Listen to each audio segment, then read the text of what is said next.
Habang yung hinihintay namin yung makakalaban namin dito ay may mga sumulpot. Okay na mapanood namin sa pinakita yung laro. Kung ba si Stratos siya, yung bubuyog yung medyas. Yeah, kung laro tayo, pag nanalo ka, bigay ko sa'yo ate ko. Bibigyan niyo daw ate niya kapag manalo ako. At saan po ba kayo? Tagatas na kami sa... Sigurado ba kayo sa sinasabi niyo? Oh yeah. Hindi ko kayo kaya mag-isa pero okay lang sa inyo, isa-isa lang.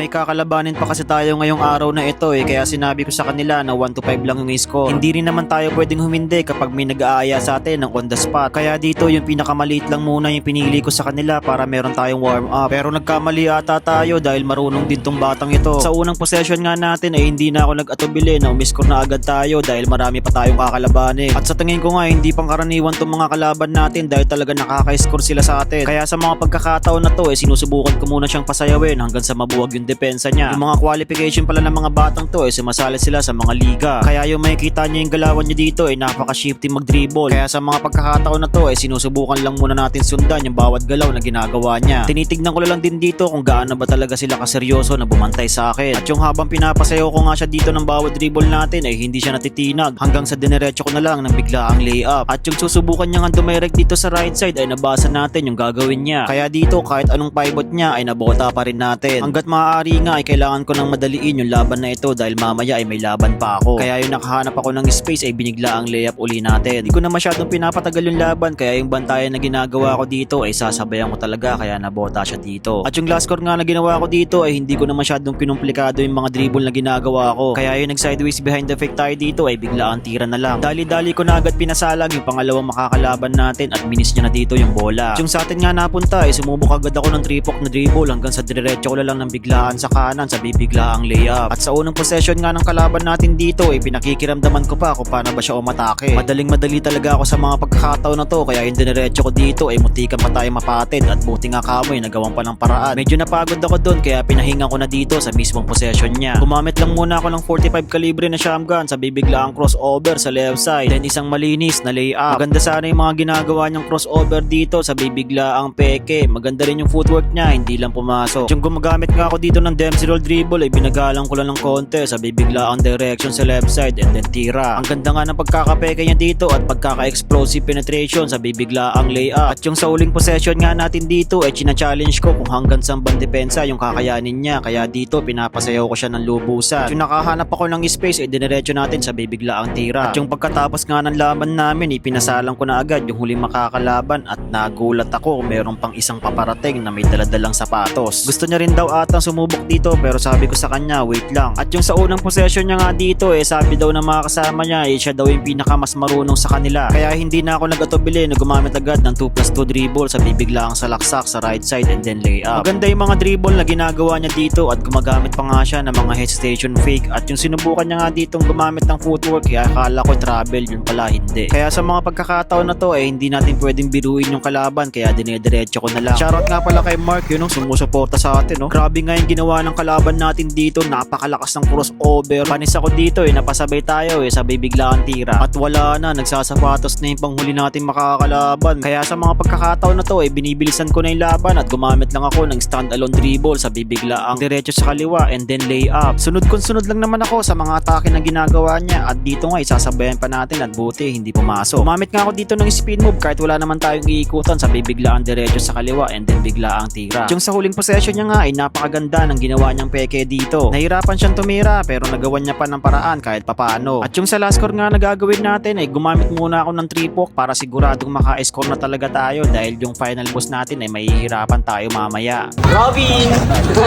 Shoutout kayo. Shoutout sa pamilya ko. Shoutout mo yung ate mo, natalo ka. Wait. Jello Decembre. Shoutout kay Jasper Torio. Shoutout kay Julian Bahamonde, mga tao sa Tangitaas. Hindi mo shoutout sa ate ko. Talo tayo, bahala ka. Shoutout sa ate ko, pumunta ka na dito. Area 1, MacArthur. Shoutout. Aray ko! Play pa ba? Follow up. Ganto ka na? Pagbigyan ko na, follow up lang. Okay na? Hoy, mo tumira na 3. Pa!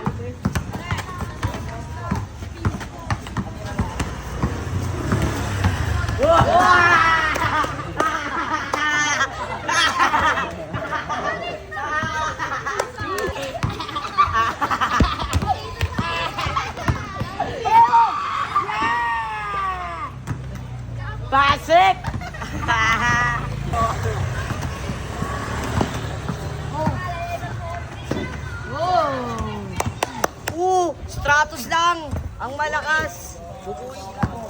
Marlon, litin mo. Marlon, litin mo ka, Marlon. Good! Good!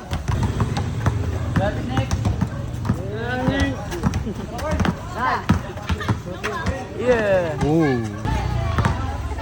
Hoy, tabi kayo dyan! Maepal ka ba sa...